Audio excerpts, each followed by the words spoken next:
Viewers, എല്ലാവർക്കും ദിജോസ് വേൾഡിന്റെ പുതിയൊരു വീഡിയോയിലേക്ക് സ്വാഗതം. ഓവുലേഷൻ കഴിഞ്ഞ് എപ്പോൾ മുതൽ പ്രഗ്നൻസി ലക്ഷണങ്ങൾ ഉണ്ടാകും, ഏതൊക്കെ തരം പ്രഗ്നൻസി ലക്ഷണങ്ങൾ ഉണ്ടാകുമൊക്കെ എന്നറിയാൻ വേണ്ടിയിട്ട് അന്വേഷിച്ച് നടക്കുന്നവരാണ് നമ്മളെല്ലാവരും തന്നെ. കൂടുതലായിട്ടും ആളുകൾ ഇത് ചെയ്യുന്നത് പ്രഗ്നൻസി ആകുമ്പോൾ എന്തെങ്കിലും ശരീരത്തിലെ മാറ്റങ്ങളുണ്ടോ, ലക്ഷണങ്ങളുണ്ടോ എന്നൊക്കെ എളുപ്പത്തിൽ തിരിച്ചറിയാനായിട്ട് വേണ്ടിയിട്ടാണ്. അതുമായി ബന്ധപ്പെട്ട് ഒരുപാട് വീഡിയോസ് നമ്മുടെ ചാനലിൽ ഇതിനോടകം ഞാൻ ചെയ്തിട്ടുണ്ട്. ഏർലി പ്രഗ്നൻസി സിംറ്റംസ് എന്നൊരു പ്ലേലിസ്റ്റ് ചെക്ക് ചെയ്ത് കഴിഞ്ഞാൽ നിങ്ങൾക്ക് പ്രഗ്നൻസി റിലേറ്റഡ് ആയിട്ടുള്ള എല്ലാ വീഡിയോസും കാണാനായിട്ട് സാധിക്കും. ഒരുപാട് പേര് പറയുന്നുണ്ട്, ഈ വീഡിയോസ് ഒക്കെ കണ്ടിട്ട് ചേച്ചി ബോഡി കെയർ ചെയ്തു, ലക്ഷണങ്ങൾ കണ്ടപ്പോൾ ബോഡിയിലെ ഓരോ കാര്യങ്ങളും ശ്രദ്ധിച്ചു, അങ്ങനെ വന്നിട്ട് പ്രഗ്നൻസി പോസിറ്റീവ് ആയി എന്നുള്ള ഹാപ്പിനെസ് ഷെയർ ചെയ്യുന്ന ഒരുപാട് പേരുണ്ട് കേട്ടോ. അപ്പൊ അതുപോലെ തന്നെ നിങ്ങളും നിങ്ങളുടെ ശരീരത്തിനെ കൃത്യമായിട്ട് മോണിറ്റർ ചെയ്യുക. അതുപോലെ തന്നെ നിങ്ങളും നിങ്ങളുടെ ശരീരത്തിനെ കൃത്യമായിട്ട് മോണിറ്റർ ചെയ്യുക. കാരണം പ്രിമെൻസ്ട്രൽ സിംറ്റംസും അതുപോലെ തന്നെ PCODയുടെ ബുദ്ധിമുട്ടൊക്കെ ഉള്ളവർക്ക് ഏർലി പ്രഗ്നൻസി ലക്ഷണങ്ങളെ എളുപ്പത്തിൽ വേർതിരിച്ചറിയാനായിട്ട് സാധിക്കില്ല. അങ്ങനെയുള്ളവർക്ക് ഏർലി പ്രഗ്നൻസി സിംറ്റംസ് എന്ന് പറയുന്ന നമ്മുടെ പ്ലേലിസ്റ്റ് ചെക്ക് ചെയ്ത് കഴിഞ്ഞാൽ ഓൾമോസ്റ്റ് എല്ലാ പ്രഗ്നൻസി ലക്ഷണങ്ങളെ പറ്റിയിട്ടും ഒരു ക്ലിയർ കട്ട് ആയിട്ടുള്ള ഒരു അവയർനെസ് ലഭിക്കും കേട്ടോ. അപ്പൊ അത് നിങ്ങൾക്ക് ഒരുപാട് യൂസ്ഫുൾ ആയിരിക്കും. ഇന്നത്തെ വീഡിയോയിൽ സംസാരിക്കാനായിട്ട് പോകുന്നത്, ഓവുലേഷൻ കഴിഞ്ഞിട്ട് ഫിസിക്കൽ കോണ്ടാക്ട് ചെയ്യുന്നവരാണ് നിങ്ങളെങ്കിൽ, അല്ലെങ്കിൽ ഫിസിക്കൽ കോണ്ടാക്ട് ചെയ്യാനായിട്ടുള്ള ഒരു ആഗ്രഹം ഹസ്ബൻഡ് പ്രകടിപ്പിച്ചാലോ അല്ലെങ്കിൽ എന്തെങ്കിലും ഒരു സാഹചര്യം കൊണ്ട് അങ്ങനെ ചെയ്യേണ്ടി വന്നാലോ നിങ്ങൾക്കുണ്ടാകുന്ന, പ്രഗ്നന്റ് ആണെങ്കിൽ മാത്രം നിങ്ങൾക്കുണ്ടാകുന്ന ഡിസ്കംഫേർട്സിനെ പറ്റിയിട്ടാണ് കേട്ടോ. അപ്പോൾ ഏകദേശം ഒരു 6 ഡിസ്കംഫേർട്ടിനെ പറ്റിയിട്ട് ഞാൻ സംസാരിക്കുന്നുണ്ട്. അപ്പൊ നമുക്ക് വീഡിയോ സ്റ്റാർട്ട് ചെയ്യാം. ഓവുലേഷൻ കഴിഞ്ഞിട്ടുള്ള സമയങ്ങളിൽ ഫിസിക്കൽ കോണ്ടാക്ട് ചെയ്യാനേ പാടില്ല എന്നാണ് നമ്മൾ പൊതുവെ പറയാറ്. കാരണം ഫിസിക്കൽ കോണ്ടാക്ട് ചെയ്യുന്നത് പലർക്കും പീരീഡ്സ് നേരത്തെ വരുന്നതിനും, ഏകദേശം പീരീഡ്സ് അടുക്കെയുള്ള ദിവസങ്ങളിൽ കോണ്ടാക്ട് ചെയ്യുന്നത് പീരീഡ്സ് നേരത്തെ വരുന്നതിനും, ചിലർക്ക് കണ്ടിന്യൂസ് ആയിട്ട് ചെയ്യുന്നത് യൂട്രസിന്റെ കോൺട്രാക്ഷൻസ് ഉണ്ടാകുന്നതിനും പ്രഗ്നൻസി നഷ്ടമാകുന്നതിനും ഒക്കെ കാരണമാകുന്നുണ്ട്. അപ്പോൾ ആദ്യം തന്നെ നിങ്ങൾ പ്രഗ്നന്റ് ആണെങ്കിൽ അനുഭവപ്പെടുന്ന ഒരു ഡിസ്കംഫോർട്ടാണ് വജൈനൽ ഡ്രൈനസ് എന്ന് പറയുന്നത്. പ്രഗ്നന്റ് ആകുന്ന സമയത്ത് നമ്മളുടെ ശരീരത്തിലെ ഹോർമോൺ ഫ്ലക്ച്വേഷൻസ് കൊണ്ടും മൂഡ് സ്വിങ്സ് കൊണ്ടും നമുക്ക് കോർട്ടിസോൾ എന്ന് പറയുന്ന ഒരു സ്ട്രെസ് ഹോർമോൺ പ്രൊഡ്യൂസ് ആവുന്നുണ്ട്. അതുപോലെ തന്നെ ശരീരത്തിലെ പ്രൊജസ്ട്രോൺ ഹോർമോണിന്റെ അളവ് കൂടുന്നതും നിങ്ങൾക്ക് വജൈനൽ ഡ്രൈനസ് അനുഭവപ്പെടുന്നതിന് കാരണമാകുന്നു. വജൈനൽ ഡ്രൈനസ് കൂടുതലായിട്ട് ഏർലി പ്രഗ്നൻസി സ്റ്റേജിൽ നിങ്ങൾക്ക് അനുഭവപ്പെടുകയാണെങ്കിൽ ഒട്ടുമിക്ക ആളുകൾക്കും തന്നെ ഫിസിക്കൽ കോണ്ടാക്ട് ചെയ്യാനായിട്ടുള്ള ഒരു താല്പര്യം ഉണ്ടാവില്ല. കാരണം വജൈനൽ ഡ്രൈനസ് കൂടുന്നതിനനുസരിച്ച് നമുക്ക് അവിടെ ലൂബ്രിക്കേഷൻസ് നഷ്ടമാകുന്നു. ലൂബ്രിക്കേഷൻ നഷ്ടമായി കഴിഞ്ഞാൽ ആ ഒരു പ്രോസസ്സ് നമുക്ക് ഒട്ടും എൻജോയബിൾ ആയിരിക്കില്ല, ഭയങ്കര പെയിൻഫുള്ളും ആയിരിക്കും. അങ്ങനെ ഫിസിക്കൽ കോണ്ടാക്ട് ചെയ്യാനായിട്ടൊരു ആഗ്രഹം വരുമ്പോൾ നിങ്ങളിൽ മനസ്സിൽ അല്ലെങ്കിൽ ഒരു ഡ്രൈനസ് നിങ്ങൾക്ക് ഫീൽ ചെയ്യുന്നുണ്ടെങ്കിൽ, അല്ലെങ്കിൽ ആ ഒരു പ്രോസസ്സ് ചെയ്യുന്ന സമയത്ത് നിങ്ങൾക്ക് ഡ്രൈനസ് ഫീൽ ചെയ്യുന്നുണ്ടെങ്കിൽ അത് പ്രഗ്നൻസി ആയതിന്റെ കൂടി ഒരു സൂചനയായിരിക്കും കേട്ടോ. അടുത്തൊരു ബുദ്ധിമുട്ടെന്ന് പറയുന്നത്, നിങ്ങൾ പ്രഗ്നന്റ് ആകുന്ന സമയത്ത് നിങ്ങളുടെ ശരീരത്തിലെ ഓരോ അവയവങ്ങളിലോട്ടും ബ്ലഡ് സർക്കുലേഷൻ കൂടുന്നുവെന്ന് നേരത്തെ തന്നെ ഒരുപാട് വീഡിയോസിൽ ഞാൻ പറഞ്ഞിട്ടുണ്ട്. നോർമലി ഉണ്ടായിരുന്ന ബ്ലഡ് സർക്കുലേഷൻ അപേക്ഷിച്ച് ഒരു 30 to 40% വരെയെങ്കിലും നിങ്ങളുടെ ബ്ലഡ് സർക്കുലേഷൻ പ്രഗ്നന്റ് ആകുമ്പോൾ വർദ്ധിക്കാറുണ്ട്. ഇതിന്റെ ഭാഗമായിട്ട് സാധാരണയായിട്ട് നമുക്ക് ഫിസിക്കൽ കോണ്ടാക്ട് ചെയ്യാനായിട്ട് ഒരു ഫോർപ്ലേ നടത്തി വരുമ്പോഴേക്കും നമ്മുടെ ശരീരത്തിനെ സ്റ്റിമുലേറ്റ് ചെയ്യുന്ന കുറച്ച് ഭാഗങ്ങളുണ്ട്. ഇത് നമ്മുടെ വജൈനൽ പോർഷൻ ആണെങ്കിലും, നമ്മുടെ ബ്രസ്റ്റ് ആണെങ്കിലും, നമ്മുടെ നിപ്പിൾ ആണെങ്കിലും, അതുപോലെ തന്നെ നമ്മുടെ നെക്കിന്റെ പോർഷൻ, ഈ ഓരോ പോർഷൻസ് നമുക്ക് സ്റ്റിമുലേറ്റ് ചെയ്യാനായിട്ട്, അതായത് ഹസ്ബൻഡിനെ സ്റ്റിമുലേറ്റ് ചെയ്യാനായിട്ട് സാധിക്കുന്ന നമ്മുടെ ശരീരത്തിലെ അവയവങ്ങളാണ്. ഈ ഓരോ അവയവങ്ങളിലോട്ടും ബ്ലഡ് സർക്കുലേഷൻ കൂടുമ്പോഴേക്കും ഇതെല്ലാം സെൻസിറ്റീവ് ആയതുകൊണ്ട് തന്നെ നിങ്ങൾക്ക് ഒരുപാട് വേദനയും അനുഭവപ്പെടുന്നു. ഓവുലേഷൻ കഴിഞ്ഞിട്ട് വളരെ നേരത്തെ തന്നെ നിങ്ങൾക്ക് ഈ ഒരു പാർട്സിൽ വേദനയും ബുദ്ധിമുട്ടും ഒക്കെ അനുഭവപ്പെടുന്നുണ്ടെങ്കിൽ അത് നിങ്ങൾ പ്രഗ്നൻസി ആയതിന്റെ കൂടി ഒരു സൂചനയായിരിക്കും കേട്ടോ. അടുത്തതെന്ന് പറയുന്നത് പെൽവിക് പെയിൻ ആണ്. പെൽവിക് എന്ന് പറയുന്ന ഒരു ശരീരഭാഗം നമുക്ക് സ്ഥിതി ചെയ്യുന്നത് നമ്മുടെ ഇടുപ്പിന്റെ ഭാഗത്താണ്. ഈ ഒരു ഭാഗത്ത് നമുക്ക് പ്രഗ്നന്റ് ആകുന്ന സമയത്ത് യൂട്രസ് വികസിക്കുന്നതനുസരിച്ചിട്ട് നമുക്ക് വേദന പെൽവിക്കിന്റെ ഭാഗത്തും അതുപോലെ ബാക്ക് പെയിൻ ആയിട്ടും നിങ്ങൾക്ക് അനുഭവപ്പെടാം. ഇങ്ങനെ വന്നു കഴിഞ്ഞു കഴിഞ്ഞാൽ ഈ ഒരു ഡിസ്കംഫേർട്ട് നമുക്ക് സെക്സ് ചെയ്യുന്ന സമയത്തും അനുഭവപ്പെടുന്നു. കാരണം പെൽവിക്ക് അതിനനുസരിച്ച് പെൽവിക്കിന് ചുറ്റുമുള്ള മസിൽസും ലിഗമെന്റ്സും ഒക്കെ സ്ട്രെച്ച് ആകാനായിട്ടും ആ എക്സ്പാൻഡ് ആവുന്ന യൂട്രസിനെ സപ്പോർട്ട് ചെയ്യാൻ വേണ്ടിയിട്ട് നമ്മളുടെ ശരീരത്തിൽ റിലാക്സിൻ എന്ന് പറയുന്ന ഒരു ഹോർമോൺ പ്രൊഡ്യൂസ് ആവുന്നത് കൊണ്ടും നമ്മളുടെ ശരീരത്തിലെ ജോയിന്റ്സിലും അതുപോലെ പെൽവിക് ഭാഗങ്ങളിലും ഒക്കെ നിങ്ങൾക്ക് വേദനയും ഡിസ്കംഫേർട്ടും ഒക്കെ അത് ചെയ്യുന്ന സമയത്ത് അനുഭവപ്പെടാം കേട്ടോ. അടുത്തൊരു ബുദ്ധിമുട്ട് നിങ്ങൾക്ക് ഉണ്ടാവുന്നത് വയറിലാണ്. നിങ്ങളുടെ പ്രഗ്നന്റ് ആകുന്ന സമയത്ത് ഡൈജഷൻ സ്ലോ ആകുന്നതിന്റെ ഭാഗമായിട്ട് വയറിൽ എപ്പോഴും ഒരു കനം പോലെയും ഭാരം പോലെയും അതുപോലെ നമുക്ക് വേദനയും അസ്വസ്ഥതയും ഒക്കെ പ്രഗ്നന്റ് ആകുന്ന സമയത്ത് തന്നെ പലർക്കും ഫീൽ ചെയ്യുന്നുണ്ട്. ഈ ബുദ്ധിമുട്ട് ആ ഫസ്റ്റത്തെ ട്രൈമസ്റ്ററിലെ ഫസ്റ്റത്തെ മാസങ്ങളിലൊക്കെ എന്ന് പറയുന്നത് വളരെയധികം കൂടുതലായിരിക്കും.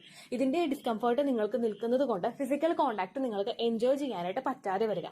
അതുമാത്രമല്ല യൂട്രസിൽ എക്സ്പാൻഡ് ആവുന്നതിനനുസരിച്ച് നിങ്ങൾക്ക് അവിടെ കുത്തുന്നത് പോലെയും കൊളുത്തി വലിക്കുന്നത് പോലെയും ഇടയ്ക്കിടയ്ക്ക് വേദനകൾ വന്നു പോകുന്നു. ഈ ഡിസ്കംഫേർട്ടുമായിട്ടും നിങ്ങൾക്ക് പൊരുത്തപ്പെടാൻ കുറച്ച് സമയം എടുക്കുന്നത് കൊണ്ട് തന്നെ ഏർലി സ്റ്റേജ് നിങ്ങൾക്ക് ഒരിക്കലും അഡ്ജസ്റ്റ് ചെയ്യാൻ പറ്റാതായിട്ട് വരുന്നു. അടുത്ത പ്രശ്നം നിങ്ങൾക്ക് ഉണ്ടാവുന്നത് ഫിസിക്കൽ കോണ്ടാക്ട് നിങ്ങൾ ഓവുലേഷൻ കഴിഞ്ഞിട്ട് ചെയ്യുകയാണെങ്കിൽ രണ്ടുപേർക്കും ഇഷ്ടത്തോടെയും താല്പര്യത്തോടു കൂടി നിങ്ങൾ ചെയ്യുകയാണെങ്കിൽ ആ സമയത്ത് നിങ്ങൾ ചെയ്യുമ്പോഴേക്കും നോർമലി സെമൻ അകത്തേക്ക് പോയിട്ട് കുറച്ച് നമുക്ക് പുറത്തേക്ക് വരാറുണ്ട്. കുറച്ച് ലീക്കിംഗ് ഉണ്ടാകുന്നത് നോർമൽ ആയിട്ടുള്ള ഒരു കാര്യമാണ്. പക്ഷേ പ്രഗ്നൻസി ആകുന്ന സമയത്ത് നിങ്ങൾക്കുണ്ടാകുന്ന ആ ഒരു ലീക്കേജിന്റെ അളവെന്ന് പറയുന്നത് നോർമലി ഉണ്ടാകുന്നതിനേക്കാളും വളരെയധികം കൂടുതലായിരിക്കും. കാരണം നമ്മുടെ സെർവിക്സ് ഓൾറെഡി ക്ലോസ്ഡ് ആയിരിക്കും. അതുകൊണ്ട് തന്നെ ഇതിനകത്തേക്ക് പ്രവേശിക്കാനായിട്ട് സാധിക്കില്ല. അതുകൊണ്ട് നമുക്ക് ലീക്കേജ് പുറത്തേക്ക് വരുന്ന സെമന്റെ അളവിന് അതിനനുസരിച്ച് തന്നെ ഇൻക്രീസ് ഉണ്ടാവാനായിട്ടും ചാൻസസ് ഉണ്ട്. അതുപോലെ തന്നെ സെർവിക്സ് ക്ലോസ്ഡ് ആയതുകൊണ്ട് തന്നെ ഒരുപാട് സെമൻ നിങ്ങളുടെ ആ ഒരു വജൈനയിൽ വെച്ച് തന്നെ നശിച്ചു പോകാനായിട്ടും ചാൻസ് ഉണ്ട് കേട്ടോ. അടുത്തൊരു ബുദ്ധിമുട്ടെന്ന് പറയുന്നത് പ്രഗ്നന്റ് ആയിട്ടുള്ള ഒരുപാട് സ്ത്രീകൾ ഫേസ് ചെയ്തിട്ടുള്ള ഒരു ഡിഫിക്കൽട്ടിയാണ്. അതായത് സ്മെൽ അവേർഷൻ. നമുക്ക് ചില സ്മെല്ലുകളോട് ഒട്ടും പൊരുത്തപ്പെടാനായിട്ട് പറ്റാതെ വരിക. ഇപ്പോൾ ഫിസിക്കൽ കോണ്ടാക്ട് ചെയ്യുന്ന സമയത്ത് നിങ്ങളുടെ ഹസ്ബൻഡ് അടുത്ത് വരുമ്പോഴേക്കും അദ്ദേഹത്തിന്റെ സ്മെല്ല് നിങ്ങൾക്ക് പറ്റാതെ വരിക, അല്ലെങ്കിൽ മറ്റേതെങ്കിലും സെമന്റെ സ്മെല്ലാണെങ്കിലും അല്ലെങ്കിൽ ഒന്നും തന്നെ നിങ്ങൾക്കൊന്നും അഫോർഡ് ചെയ്യാനായിട്ടും അതുപോലെ സപ്പോർട്ട് ചെയ്യാനായിട്ടും പറ്റാത്ത ഒരു സിറ്റുവേഷൻസ് ഉണ്ടാവുക. ചില സ്ത്രീകളുണ്ട് പ്രഗ്നൻസിയുടെ ഫുൾ ട്രൈമസ്റ്ററും ഹസ്ബൻഡിനെ അവരുടെ അടുത്തേക്ക് ഇന്റിമേറ്റ് ആവാനായിട്ട് സമ്മതിച്ചിട്ടില്ല. കാരണം അവർക്ക് ആഗ്രഹമുണ്ടെങ്കിൽ കൂടി തന്നെയും ആ ഒരു സ്മെൽ അവേർഷൻ എന്ന് പറയുന്ന ഒരു സിറ്റുവേഷൻ, ആ വൊമിറ്റ് ചെയ്യുക, എക്സസ് ആയിട്ട് വൊമിറ്റ് ചെയ്യുന്ന പല സ്ത്രീകൾക്കും ഹസ്ബൻഡ് അടുത്ത് വരുന്നത് പോലും ഒട്ടും ആക്സെപ്റ്റ് ചെയ്യാനായിട്ട് പറ്റില്ല കേട്ടോ. അപ്പോൾ ഇത്രയുമാണ് പ്രഗ്നന്റ് ആകുന്ന ഒരു സമയത്ത് ഒരു സ്ത്രീക്ക് ഫിസിക്കൽ കോണ്ടാക്ട് ചെയ്ത് കഴിഞ്ഞാൽ അനുഭവപ്പെടുന്ന ഒരു ഡിസ്കംഫേർട്ട്സ് എന്നൊക്കെ പറയുന്നത്.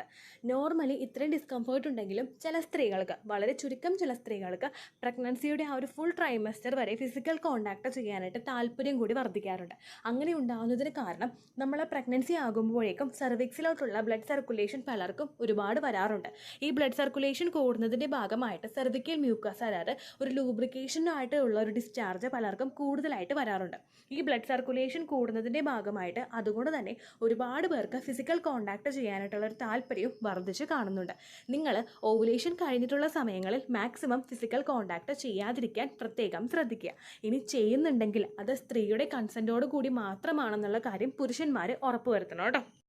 ഫിസിക്കൽ കോണ്ടാക്ട് ചെയ്യുമ്പോൾ ഇത്രയും ലക്ഷണങ്ങൾ ഉണ്ടാകുമെന്ന് പറഞ്ഞതുകൊണ്ട് ഈ ലക്ഷണങ്ങൾ ഉണ്ടോ എന്നറിയാൻ വേണ്ടിയിട്ട് ആരും തന്നെ ഫിസിക്കൽ കോണ്ടാക്ട് ചെയ്ത് നോക്കാനായിട്ട് പാടില്ല. അതായത് തുടർച്ചയായിട്ട് ചെയ്ത് നോക്കാനായിട്ട് പാടില്ല. ആ ഒരു കാര്യത്തെ പറ്റി തിങ്ക് ചെയ്യുമ്പോഴും ഇൻ കേസ് നിങ്ങൾക്കത് ചെയ്യേണ്ടി വന്നാലും നിങ്ങൾക്കുണ്ടാകുന്ന ശരീരത്തിലെ പ്രധാനപ്പെട്ട മാറ്റങ്ങളെ പറ്റിയിട്ടാണ് ഈ ഒരു വീഡിയോയിൽ സംസാരിച്ചത്. ആ മാറ്റങ്ങൾ നിങ്ങൾക്ക് പൂർണ്ണമായിട്ട് മനസ്സിലായി കാണുമെന്ന് വിശ്വസിക്കുന്നു.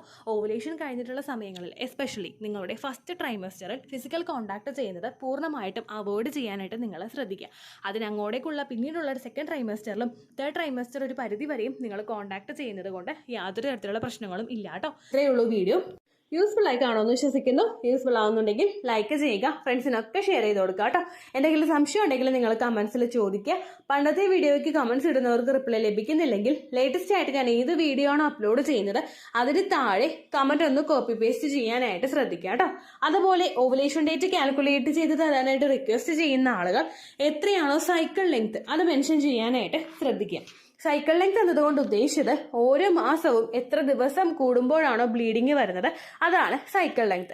കഴിഞ്ഞ മാസം ഒരു 8-ാം തീയതിയാണ് ബ്ലീഡിങ് ആയതെങ്കിൽ ഈ മാസം 6-ാം തീയതിയാണ് ബ്ലീഡിങ് ആയതെങ്കിൽ കഴിഞ്ഞ മാസം 8-ാം തീയതി മുതൽ ഈ മാസം 6-ാം തീയതി വരെ എത്ര ദിവസമുണ്ടോ അത് കാലണ്ടറിൽ എണ്ണി തിട്ടപ്പെടുന്നതാണ് നിങ്ങളുടെ സൈക്കിൾ ലെങ്ത്.